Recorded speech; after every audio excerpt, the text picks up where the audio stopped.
오늘 본문은 예수의 권위 논쟁이라고 하는 부분입니다. 예수님께서 어떤 일을 행하실 때 많은 사람들이 되게 신기하거든요. 막 병 고치고 말씀을 하는데도 어떤 서기관 같지 않고 굉장히 심령을 찌르고 전곡을 찌르기 때문에 권위가 있다 이렇게 생각을 했죠. 또 뭐 죽은 자를 살려낸다든지 또는 병자를 고친다든지 모든 그의 행동을 보면서 저 권위가 어디서부터 왔는가 그런 이야기를 이제 하게 된 겁니다. 오늘 그 백성들의 대제사장들하고 서기관 장로들이 예수님의 이런 모습을 보면서 너의 권위는 도대체 어디서 온 거냐, 누가 준 거냐 이렇게 이야기를 한 거죠. 그리고 그런 부분들로 통해 사람들이 많이 예수를 따르기 때문에 그의 권위의 출처를 밝혀냄으로 말미암아 많은 사람들이 예수를 따르지 못하도록 한 번은 그의 권위가 바알 세부백에서 왔다. 이 바알 세부는 뭐냐면 사탄의 우두머리죠. 이 바알 세부백에서도 왔다 이렇게 규정한 바 있습니다. 예수님이 어떤 일을 할 때에 인간으로서 할 수 없는 일들을 하기 때문에 많은 사람들이 예수님을 따르는데 그거를 따르는 걸 방지하기 위해서 그 권위에 대해서 부당한 권위라는 것을 밝히기 위해서 오늘 질문을 이제 한 거죠. 자, 오늘 여기에 관련돼서 예수의 권위에 대해서 우리가 좀 같이 나눠보겠습니다. 이게 굉장히 중요한 내용인데 이것을 아는 것과 모르는 것은 신앙의 온도 차이가 굉장히 날 수 있습니다. 전에도 한번 말씀드렸듯이 그냥 교회 다닌다, 예배하러 간다, 그래서 교회 오는데 그런다고 해서 신앙이 똑같진 않아요. 어떤 사람은 굉장히 심오하고 넓지만 어떤 사람은 50년을 교회 다니는데도 뭐가 잘 몰라요. 그래서 성장하지 못하고 잘하지 못하는 경우도 굉장히 많습니다. 우리 교회 앉아서 다 여기 의자에 앉아서 이렇게 앉아 계시지만 똑같진 않아요. 우리가 어떤 신앙을 할 건가는 굉장히 중요한데 이런 본질적인 부분 좀 다루셔야 되는데 알지 못하면 그냥 내가 뭉뚱그려 규정하고 내 나름대로 알고 가는 거예요. 근데 꼭 신앙은 거기에 있지는 않습니다. 오늘 예수님의 권위 한번 같이 나눠보겠습니다. 두 가지 차원에서 우리가 대답할 수 있는데 예수님은 육체적으로는 별개의 자아를 가지고 계신 인간이에요. 이거는 꼭 기억하셔야 돼요. 예수님은 하나님이 내재해 계시는 임재해 계시는 바로 하나님 그 자체이기도 하시지만 육신적으로는 인간의 몸을 입고 있는 예수라고 하는 어떤 개체예요. 자아를 가지고 있는 개체예요. 그러나 영적으로 볼 때는 그 안에 하나님이 계신 하나님이시잖아요. 우리는 이 예수님을 인간 되어 오신 하나님이다 이렇게 얘기해요. 예수님은 인간 되어 오신 하나님이시다 하는 거예요. 자, 그런 차원에서 두 가지로 한번 이 권위를 이야기할 수 있는데 첫째는요, 이 권위가 어디서부터 왔냐? 그러면 하나님께로부터 왔다라고 얘기할 수 있는데 여러분 이것은 인간 예수의 차원에서의 대답이 될 수 있습니다. 예수님의 권위는 인간의 제도권이나 아니면 어떤 높은 사람들에게서부터 온 게 아니라 하나님 아버지로부터 직접 위임된 권위다 이렇게 이야기할 수 있는 것은 예수님이 인간이시라는 전제에서요. 인간이 어떤 막 이렇게 무슨 일을 할 때 죽은 자를 막 살려내고 뭐 이적을 행할 때 되게 신기하잖아요. 그때 예수가 인간이란 차원에서의 그 엄청난 일을 할 수 있는 힘은 하나님으로부터 위임받은 거죠. 우린 청지기 그런 말 하잖아요. 청지기 위임받은 자예요. 왜냐하면 그때 그런 대답은 아직까지 예수님이 하나님이라는 사실을 사람들이 모를 때 예수님을 인간으로 보기 때문에 이런 질문이 가능하고 이런 대답이 가능한 것입니다. 예수님이 가르침의 권능을 볼 때 인간으로서는 할 수 없는 일들을 볼 때 그 권위와 능력이 어디로부터 왔는가 이 질문할 수 있는 거죠. 그때는 하나님께로부터 위임받았다 이렇게 얘기할 수 있는 거죠. 자, 그런데 두 번째 권위의 대답은 있습니다. 이게 뭐냐면 그러나 본질적으로는 예수의 권위는 어디서부터 온 것이 아니라 하나님의 권위 그 자체인 거예요. 왜냐하면 예수님은 하나님이시기 때문에 그래요. 예수가 하나님이신데 그 권위가 어디서부터 왔냐? 그게 말이 안 되잖아요. 예수님이 하나님이시면 그 자체가 능력이시고 권능이신 거예요. 예수님의 권위를 말하면서 그 권위가 어디로부터 왔는가 질문하는 것은 자칫하면 예수님이 본질적으로 하나님이시라는 것을 간과할 수 있는 오해를 불러일으킬 수 있어요. 마치 어떤 외부의 권위를 위임받은 존재인 것처럼 오해할 수 있어요. 예수님이 하나님이시기 때문에 그런 일은 없단 말이죠. 예수님의 권위 자체가 하나님의 권위인 거예요. 위임받은 게 아니에요. 그러므로 예수님은 단지 하나님이 보내신 사자가 아니라 하나님 자신이며, 따라서 그분의 권위는 위로부터 주어진 것이 아니라 본질적으로 갖고 계신 권위다 하는 것입니다. 이게 굉장히 중요한 분류예요. 여러분의 시각에서 예수가 어떤 분이시냐에 따라서 권위의 이해는 달라질 수 있는 거예요. 교회 다니는 많은 분들이 좀 복잡한데 이런 내용을 잘 모르시면 아마도 그 당시에 많은 사람들처럼 예수님을 인간으로, 탁월한 인간으로, 또는 좋은 얘기해 주시는 상담가로, 나를 도와주시는 헬퍼로 생각하는 분이 굉장히 많습니다. 예수님이 하나님이라고 인정하시는 분이 제가 구체적으로 물어보지는 않았지만은 그렇게 이해를 갖고 있을 수 있는데, 그때 예수님의 권위가 하나님의 권위인지 위임받은 것인지 이런 거에 대한 분류가 없어서 예수님에 대한 이해도 달라질 수 있겠죠. 그럴 때 예수님이 나를 도우시는 도우미 정도로 신앙하시는 분이 굉장히 많아요. 저도 그랬고, 근데 이런 사실을 알아갈 때 그 이해가, 그 대접이 부당한 거예요. 더 정확히 말씀드리면 신앙하는 게 아닌 거예요. 우리는 신앙하는지 안 하는지 그런 관계없이 그냥 앉아서 성경책 보고 찬송 부르고 그러고 가면 되고, 내 어려움 토로하고 위안받고 해결되면 좋고, 한마디로 요약하면 이런 신앙하고 있잖아요. 근데 그 정도가 아니라는 거예요. 우리가 예수를 이렇게 믿는데도 불구하고 교회가 이렇게 많고 성도가 이렇게 많은데 아무 일도 일어나지 않는 이유, 하나님이 별 볼 일 없기 때문이 아니고 우리가 하나님을 바라보는 신앙의 정도의 차이가 굉장히 심한 거예요. 이거는 일상의 예를 들지 않더라도 아마 거의 아실 겁니다. 그래서 우리가 자꾸 알아가고 우리의 인식 체계를 바꿔가고 하나님을 바라보는 이 눈과 수준을 달리해야 될 이유가 있는 게 바로 여기에 있습니다. 우리가 그분을 바라보는 기대 수준이 달라진다니까요. 모르기 때문에 그냥 옆집 아저씨로 아는 거예요. 그냥 훌륭한 상담가로 아는 거예요. 내 본질은 따로 있고 내 문제는 따로 있고, 그거는 하나님도 어쩔 수 없다고 생각하는 이유가 바로 이 권위의 출처의 차이가 있어요. 좀 복잡한데 제가 이거를 말로 여러분에게 설명드릴 수는 없지만 제대로 알고 있는 분과 인식하는 분과의 차이는 엄청난 거예요. 그의 신앙의 모습도 다르고 능력도 달라지는 거예요. 그래도 계속 그렇게 신앙을 하시겠습니까? 그는 우리가 알고 있는 것을 뛰어넘어요. 제가 그러지 않았더라면 목사 안 됐을 거고 제 나름대로 신앙했을 거예요. 예수님은 하나님이 보내신 단순히 사자가 아니라 하나님 그 자신이라는 사실을 알고 있는, 이게 복음서의 주제예요. 많은 사람들이 왜 예수님을 못 박았냐면 그걸 몰랐기 때문인 거예요. 많은 사람들은 예수님을 능력 있는 선지자나 신통력 있는 예언자로 규정하려고 하지만 복음서의 모든 내용들은 예수님이 하나님 그 자신이라는 사실을 드러내는데 모든 총력을 다하고 있어요.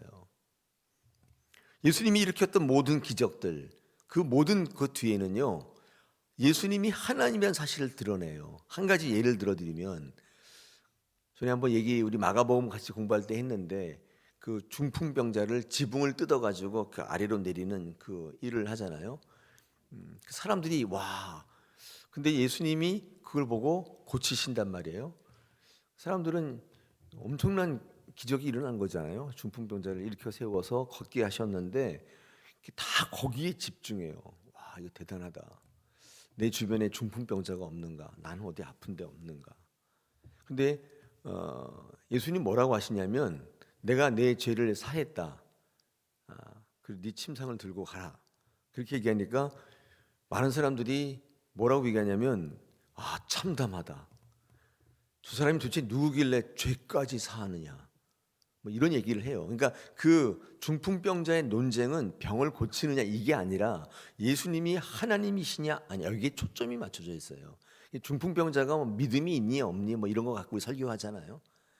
근데 뭐 그럼 네 명의 그 침상을 내린 사람이 뭐 친구라니 뭐 다 지어서 얘기해요. 왜냐하면 이 중풍병자가 믿음이 있는지 없는지도 모르는데 구원을 받았다 그러면 이상하잖아요. 그러니까 이 친구라고 얘기하고 이 친구의 믿음이 이 사람을 구원하겠다, 말도 안 되는 얘기를 하는 거예요. 여기에 초점을 맞추려고 하는데, 근데 예수님의 초점은 그게 아니라 내가 하나님이다, 여기에 초점이 있는 거예요. 이게 논쟁이 되고 있어요. 나중에 그렇게 얘기하시잖아요. 내가 네 죄를 사는 거하고 네 침상을 들고 갈 어떤 게 나중에 더 후유증이 있겠냐 이렇게 묻잖아요. 그게 무슨 말이야? 내가 침상을 너의 병을 고치는 거 정도는 뭐 할 수 있지만 내가 내 죄를 사했다, 이거는 나중에 후유증이 있지 않겠냐. 시비를 걸잖아요. 네가 하나님이냐? 참담하다. 어떤 게 더 쉽겠느냐? 내가 왜 이렇게 어려운 일을 하느냐? 아니야? 내가 하나님이시기 때문에. 그 얘기를 하는 거죠. 근데 우리는 거기에는 관심 없고 병을 고쳤냐 안 고쳤냐, 무슨 능력이 나갔냐 안 나갔냐, 뭐 여기에 관심이 있는 거예요. 보는 각도가 다른 거죠. 진짜 예수님을 만나려면 예수의 권위가 예수님이 누구인지를 아는 것으로부터 시작되고 그것을 인지하고 받아들이고 믿는 순간부터 연합되는 거예요. 내 필요와 요구에 따라 하나님을 바라보면, 예수님을 바라보면 예수님은 그저 치료자이고 상담자의 상담가. 여러분, 상담에서 절대로 바뀌지 않습니다. 예수님을 만나야 되는 거예요. 능력의 예수를 안 만나면 아무리 무슨 뭐 마음을 달래주고 뭐 해도 순간적으로 뭐 할지 몰라도 거기 열광하지만 말씀 외에는 예수 그리스도의 본질의 권위를 만나지 않고는 바뀌질 않아요. 아니 그게 된다 그러면 예수님이 이 땅에 오셔 십자가에 못 박힐 필요가 있었어요? 자, 그렇다면 이 예수님이 하나님이라는 사실에 초점을 맞추고 있고 예수님의 권위 자체가 하나님의 권위라는 것을 계속 얘기하는 이유가 뭘까? 여러분, 그것이 곧 구원이기 때문이에요. 하나님께서 우리 인간의 죄를 사하기 위해서 인간 되어 왔다는 그 사실이잖아요. 그거를 우리가 사랑이라고 얘기하는데 이 사랑이 곧 십자가의 사랑이거든요. 그 사랑을 만나는 순간 모든 게 다 풀려나가기 시작하는 거예요. 되게 신비하게. 사람들은 예수님의 겉모양이 인간이기 때문에 예수님의 내면에 임재해 계신 하나님을 알아보지 못합니다. 하나님께서 우리 인간의 죄를 구원하시기 위해서 성육신 하실 때 이 땅에 오실 때 왜 성육신이라는 방법을 택했을까? 그런 의문이 좀 있죠. 보다 좀 확실한 방법을 했으면 좋지 않았을까? 왜냐하면 육신의 몸을 입고 왔기 때문에 사람들이 알아보지를 못하잖아요. 히브리서 1장 1절에서 3절에서 이렇게 얘기합니다. 옛적에 선지자들을 통하여 여러 부분과 여러 모양으로 우리 조상들에게 이미 말씀하셨던 하나님이 다 해봤다는 거예요. 선지자도 보내보고 뭐 다 해봤는데 근데 다 죽여버려요. 말도 안 들어요. 2절에 보니까 이 모든 날 마지막 날에는 궁극적으로는 아들을 통하여 우리에게 말씀하셨으니, 이 아들이라는 건 뭐냐면 내가 직접 간다는 뜻이에요. 근데 하나님 보이지 않는 존재이니까 보이게 눈높이로 낮아져야 되잖아요. 이게 왔는데 보이지도 않는데 뭐 아무개야 막 부르면 사람들이 뭐 되게 어리둥절할 거 아니에요.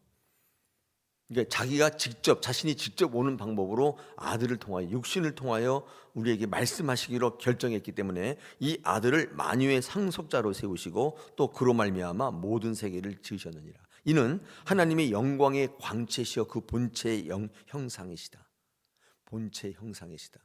예수님이 그의 능력의 말씀으로 만물을 붙드시며 죄를 정결케 하는 일을 하시고 높은 곳에 계신 지극히 크신 이 우편에 앉으셨다.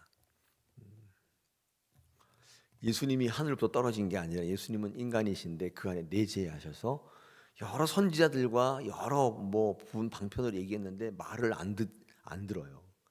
하나님이 직접 오시기로 결정하고 성육신을 선택하셨는데 이 성육신은 인간의 몸을 입고 있기 때문에 사람이 알아보질 못해요. 여러분, 그래서 구원은요 믿음으로만 받는 거예요. 믿지 않으면, 내 눈으로 보려고 하면 되지 않아요. 그래서 믿음이 굉장히 중요하게 강조되는 이유는 하나님께서 이 땅에 죄를 사하시기 오시기 위한 방법에 부과되는 거예요. 육신으로 오셨기 때문에 믿지 않으면, 믿음이 아니면 볼 수가 없는 거예요. 하나님은 예수의 인성의 틀 안에서 그 이후부터 자신을 드러내시기 시작하죠. 결론적으로 보면 그렇잖아요. 예수님의 인성, 예수님의 신성 안에서 하나님이 드러나시는 거예요. 다른 데서 볼 수가 없는 거예요. 그래서 예수가 아니면 하나님께로 갈 수가 없는 거예요. 예수님은 아버지께 순종하고 위임받은 자신을 통해서 존재하시고 인간으로서는, 그리고 그 모습을, 우리는 그 모습을 볼 수 있으니까 그 예수의 모습을 통해서 하나님이 드러나시기 시작하는 거예요.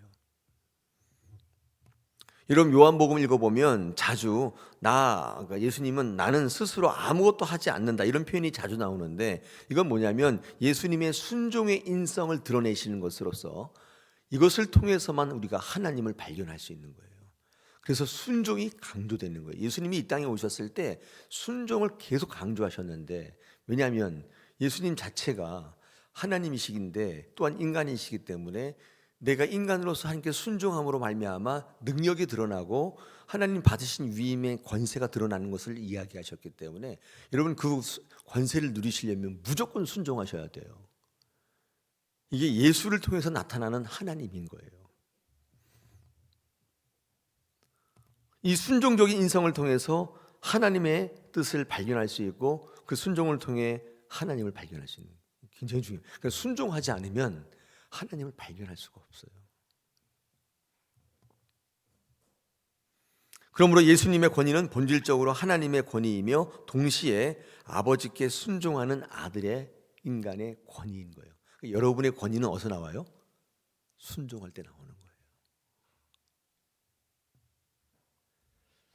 그러면 이제 한번 정리해 보면, 본질적으로 하나님 자신의 권위는 이 삼위일체 하나님으로서 동등한 권위를 갖고 계시기 때문에 그 자체가 권위예요. 누구한테 받은 게 아니에요. 두 번째, 이 구속사적인 사명 안에서 아버지께 순종하는 권위가 있는데, 이 인간의 몸을 입고 왔기 때문에 그 인간의 그 육신의 예수를 통해서 우리는 하나님을 발견하게 될 텐데, 그때 우리가 갖고 있는 권위는 뭐냐면 순종하는 권위.